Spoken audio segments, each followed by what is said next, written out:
I sat near the back third row from the exit in a blazer that didn't quite fit the occasion. Around me, dress whites shimmered under the light's shoulders, square metals, polished shoes like mirrors. The air smelled like starch and history. This was Jake Winslow's promotion ceremony. My younger brother. My father's favorite story. Everyone knew Jake.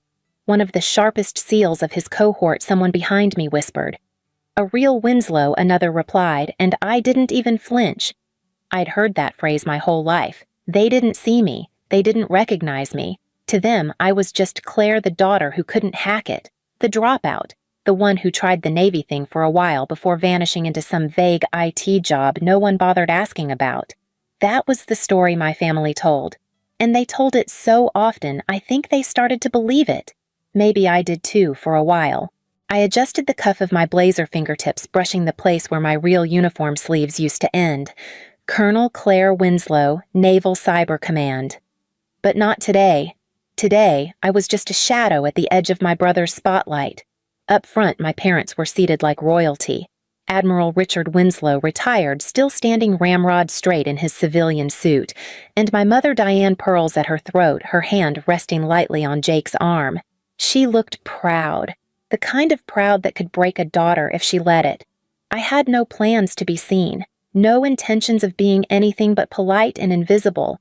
But when General Mark Lyman stepped to the podium, broad, composed, the kind of man who never fumbled a word, his gaze swept the crowd, once then landed on me. It stayed there. He paused. Just long enough to shift something in the air. I didn't move. Not yet. I was born into the kind of family where rank came before name. In Norfolk, Virginia, that wasn't rare. Every other house had a flag on the porch and a story about someone who served. But in the Winslow house, service wasn't a calling, it was a bloodline. My grandfather commanded destroyers in the Pacific. My father, Admiral Richard Winslow, led operations in the Gulf and briefed presidents. I learned to say "I, sir" before I learned to ride a bike. We didn't take family vacations, we transferred duty stations. The living room was a museum of awards and folded flags, and no one ever touched the wall with his bronze star. There were rules, unspoken but ironclad. Men served, women supported. The Winslow men fought, bled, commanded. The women stood straight at ceremonies and made perfect potato salad. That was the shape of pride. It wasn't cruel, it was tradition. It was what worked, and I ruined the symmetry. I wasn't loud about it. I just didn't fit where I was told to go. While other girls were watching music videos or practicing pageant walks, I was in the garage taking apart an old radio just to figure out how the signal moved. At 9, I beat Jake in a logic game our father brought back from Japan. He threw the board away that night, said it was missing pieces. At 12, I started staying up after lights out, sneaking into my dad's home office. He thought I was sleeping. I was reading old Navy encryption manuals like bedtime stories. I liked the way they made me feel like I was inside something no one else could touch. Then, one evening, he caught me. I was sitting at his desk decoding a cipher from an old Pacific Fleet drill. The solution came to me fast. I scribbled it out on a yellow legal pad and leaned back proud. He stepped into the doorway. I looked up smiling. I think I cracked it. He walked over, glanced at the paper, and read the sequence. Then he did something I'll never forget. He laughed. Not cruelly, not kindly either. Just that kind of dismissive chuckle that turns your face warm and your spine cold. He ruffled my hair and said, "Stick to cheerleading, Claire. This stuff's for the men who run the show." Then he left, and I sat there staring at the legal pad like it had betrayed me. I didn't cry, I didn't speak, but something in me went quiet that night. Not broken, just sealed. From then on, I knew if I wanted to be seen, I'd have to earn it somewhere outside our house, and maybe never bring it back in. By the time I turned 17, I'd stopped sharing anything that mattered. I still came to dinner, still asked about Jake's training or Mom's book club. I smiled in photos. I played the daughter well. But the part of me that counted the part building something in silence stayed tucked away. That year, I applied to the United States Naval Academy without telling anyone. I trained at dawn. Ran 6 miles every morning, memorized specifications for nuclear subs, cracked encryption challenges over lunch. I didn't date, didn't go to prom. I wasn't rebelling, I was preparing, and no one noticed. When the acceptance letter came, it arrived in a plain envelope. No golden seal, no fanfare, just words that changed everything. We are pleased to offer you admission. I stared at it for an hour. Not because I doubted I deserved it, but because I wasn't sure what to do with the joy. Where do you place it when there's no one to hold it with you? That night, I brought the letter to dinner. My hands trembled. I tucked my hair behind my ears 3 times before I spoke. Annapolis, I said, laying the envelope down like evidence. I got in. There was a pause.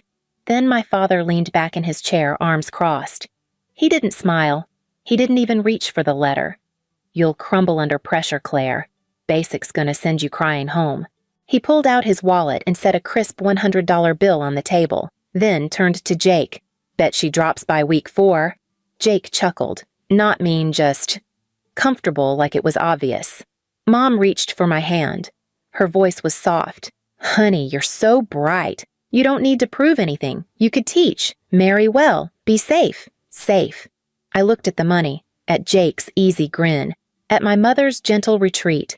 The air felt thick. I said only this, I'm going. My voice didn't shake, but something inside me shifted away from them. They didn't drive me to Annapolis, said it was too far, too much traffic.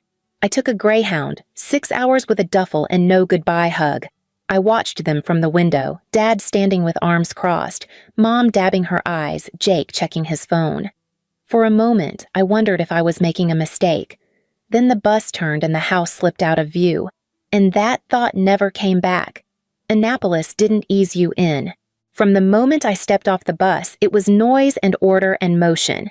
Names barked, boots hitting pavement, someone yelling before I could even breathe. And I loved it. Not because it was easy, it wasn't.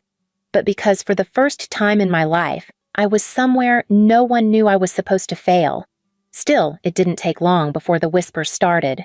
She's a girl, and she's not even that tall. Winslow, as in Admiral Winslow.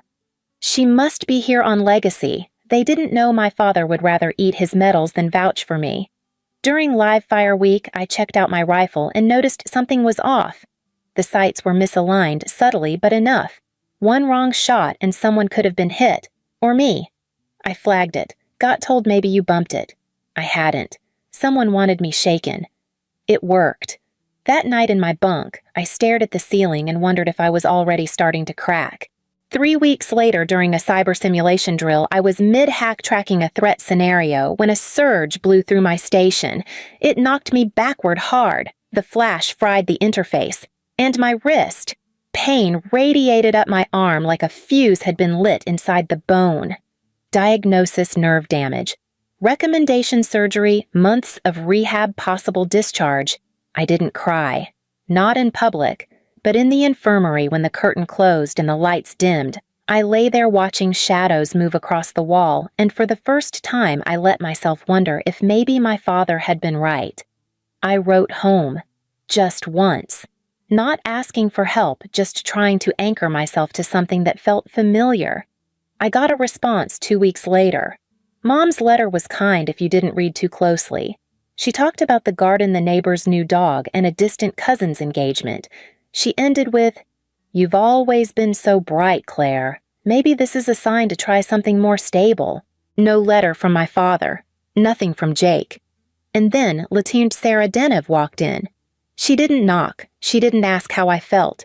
She dropped a manila folder on my tray and said, 3 ciphers. Solve them by Monday. I blinked at her. She pointed to the splint on my wrist. "You've still got a brain, don't you?" That was how it began. Every week she brought more, harder puzzles, faster timers, impossible simulations. When I faltered, she snapped, "The Navy doesn't need polished. It needs pressure forged." I didn't know it then, but she was handing me the only thing I'd needed since the day I left home. A reason to believe I could belong even if no one was watching. I stayed. Finished rehab with a brace on my wrist and steel in my spine. The pain never fully left, but I learned how to move with it, how to carry weight differently.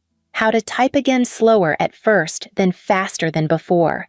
I trained when no one watched, studied while others slept. By graduation, I was in the top 5% of my class. I stood at attention in my dress whites medals, still warm from the last polishing. My posture perfect, my salute sharp. My family came just as they said they would. My mother wore navy and pearls. My father in full suit and tie nodded with formality. Jake was tall now, 19, still smug around the eyes. They clapped when my name was called, quietly.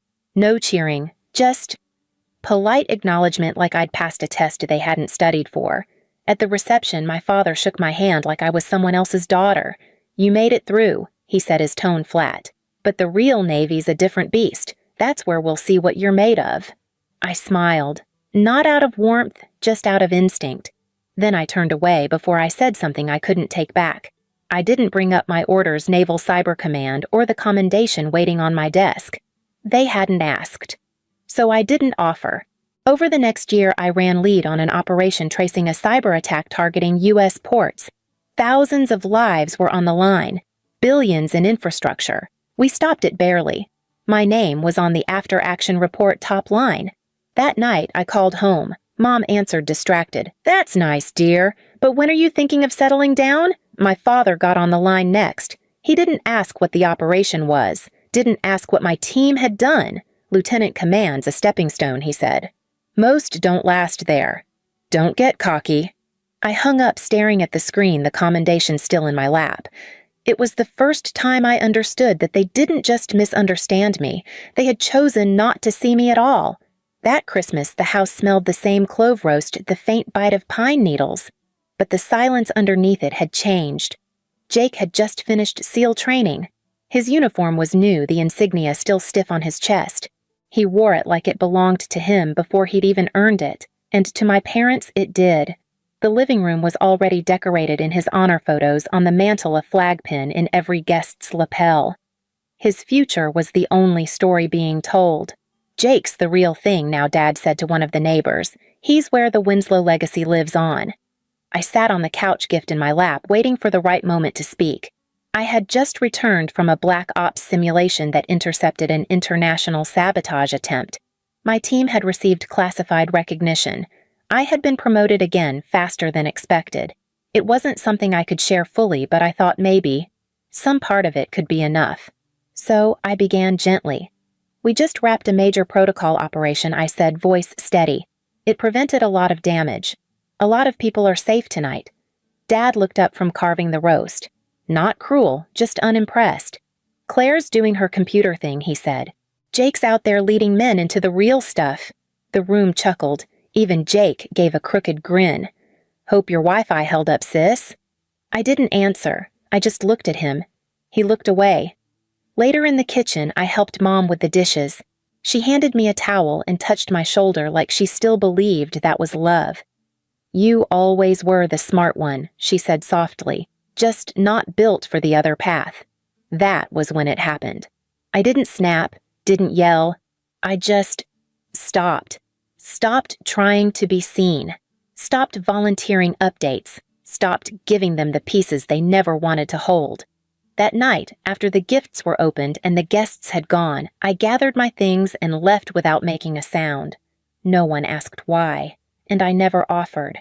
The invitation arrived in a thick white envelope. Inside gold lettering spelled out what I already knew: Jake Winslow, newly minted SEAL lieutenant, would be honored at Coronado Naval Base in 3 weeks. I let it sit on my kitchen counter for 5 days. Some mornings I almost threw it away. Other nights I caught myself rereading it as if hidden between the lines was a reason not to go. My husband Adam watched me quietly. He didn't press. When I finally spoke, my voice surprised even me. "I'm going." He nodded, jaw set. "You don't owe them anything." "I know," I said, "but Jake's still my brother." We both knew I wouldn't wear the uniform. This was his day, not mine. I chose a simple navy blazer, a white blouse flats, polished but unassuming, hair in a low bun. No medals, no insignia. The bars and stars I'd earned stayed locked in a case back home. I drove alone, rehearsed my neutral smile, braced for Dad's comments, Mom's concerned glances, Jake's easy jokes. At the base, I merged with the crowd slipping into the line of guests. It was a warm day. The sun reflected off every shoulder board in sight. They spotted me in the parking lot. "Claire, you made it," Mom chirped, hurrying over. She wore coral, always the opposite of whatever I picked. Dad stood beside her, hands behind his back. "Glad you could show," he said, the way people do when they don't expect much. Jake grinned and gave a half shrug. "Didn't think you'd want to relive old Navy memories." "I'm just here to celebrate," I said. Inside the auditorium, flags lined the stage. A string quartet played softly. Seats filled with officers, families, commanders. I sat near the aisle, alone. Ceremony protocol began, colors presented, anthems sung, names called. Then General Mark Lyman took the stage. He was tall, composed. His voice had that calm, practiced clarity. He praised Jake, outlined his performance, his leadership, his future.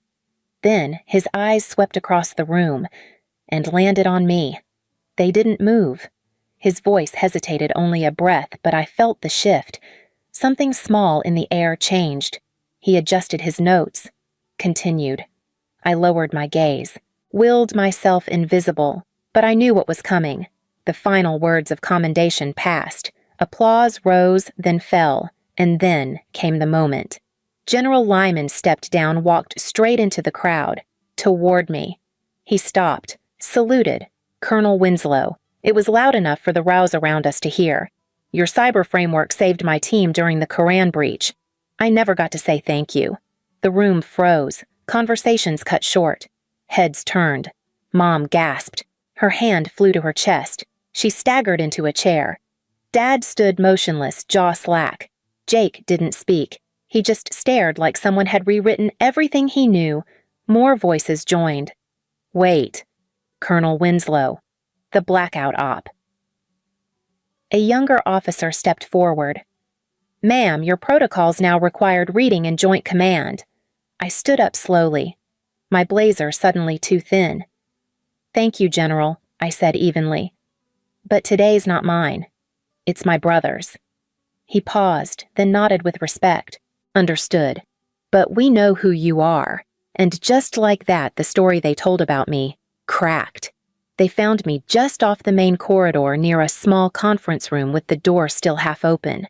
My mother was pale, one hand gripping the back of a chair. Jake stood beside her, still in uniform, arms crossed like he hadn't decided whether this was real or not. My father was pacing slow and stiff, like someone walking through a memory he didn't trust. When I stepped in, he stopped. "Colonel," he said, not loud but sharp. "What kind of game is this?" I closed the door behind me. "It's not a game." He took a step forward. "You let us believe." "No," I said. "You believed what was easiest. I didn't correct you." Mom spoke next, her voice trembling. "Why didn't you tell us we didn't know?" "Claire, how could we not know?" I looked at her, not with anger, just quiet clarity. "Because you didn't want to." "That's not fair," she whispered. "Isn't it?" I asked. "Every time I tried to share something, school missions, promotions, you shut it down, or changed the subject, or made it about Jake." Jake shifted, his jaw tightening. "I didn't know," he said softly. "I mean, I knew something was off. You talked different, carried yourself different, but I didn't ask. I guess I didn't want to be the second Winslow." That landed deeper than anything else in the room. I let the silence stretch. Not to punish them, just to let the truth settle. "I didn't stay quiet to hurt you," I said finally. I stayed quiet to protect myself. Dad rubbed the bridge of his nose, suddenly older than I remembered. "You're telling me that all these years, while we thought you were floundering, you were running operations like that?" "Yes. And we mocked you." "Yes." He didn't respond, just stood there, the weight of it folding his shoulders in. Then the door creaked open. Adam stepped in, quiet as always. "You okay?" he asked me. "Yeah," I said. "They just found out I'm not a failure." He looked around the room, then back at me. Took them long enough. A week later, the phone rang just after sunset. It was my father, not a message relayed through Mom, not an email, his voice. "We'd like to have you over. he said, formal, like he was issuing a dinner invitation to a visiting officer. Just us. No neighbors, no speeches. I paused before answering. All right. That Saturday, Adam and I pulled into the driveway I hadn't seen in over a year. The porch light was on, the steps swept clean. The door opened before we knocked. Mom greeted us with a hug that didn't hold too tight. Thank you for coming, she said, her voice quiet but steady. Inside, the table was already set. Not for show, just simple dishes, cloth napkins, glasses of water already poured. Dad stood when we entered the dining room. I hadn't seen him rise for anyone in years. Claire, he said, would you sit? Dinner was careful, everyone choosing words like stepping stones. Halfway through, he set down his fork and looked straight at me. I've been thinking, he said, and I owe you apologies. Not one, several. He didn't list them, didn't explain. I nodded. That was enough. Mom reached across the table and touched my hand. We thought we were protecting you, but maybe we were just shielding ourselves. I didn't answer right away. Then I said I stopped sharing because every time I tried, you turned it into something smaller. I needed to protect what I'd built. Jake, quieter than usual, added, we made it hard for you to be honest. That's on us. No one cried, but something softened, just enough to let the room breathe. 6 months later, I stood on a stage in Washington, the Navy Cross pinned just above my heart. It was one of the rare moments my work was allowed to surface this time, not behind closed doors or buried under clearance levels. Just a name, a face, a medal that said we see you. In the front row, my family sat together. My mother dabbed her eyes with a cloth handkerchief I hadn't seen since childhood. Jake stood in his seal blues heels, locked spine straight. When I stepped off the platform, he saluted first. My father shook my hand, then pulled me into a brief, unscripted hug. You've redefined what Winslow means, he said. I met his eyes. I didn't do it for the name Dad. I know, he said finally. That's what makes you who you are. Later, someone from the press approached. Colonel Winslow, what does this honor mean to you? I looked past the lights, past the applause, past all the years they didn't see me. And I said, it means I was never lost. A pause. Just never seen.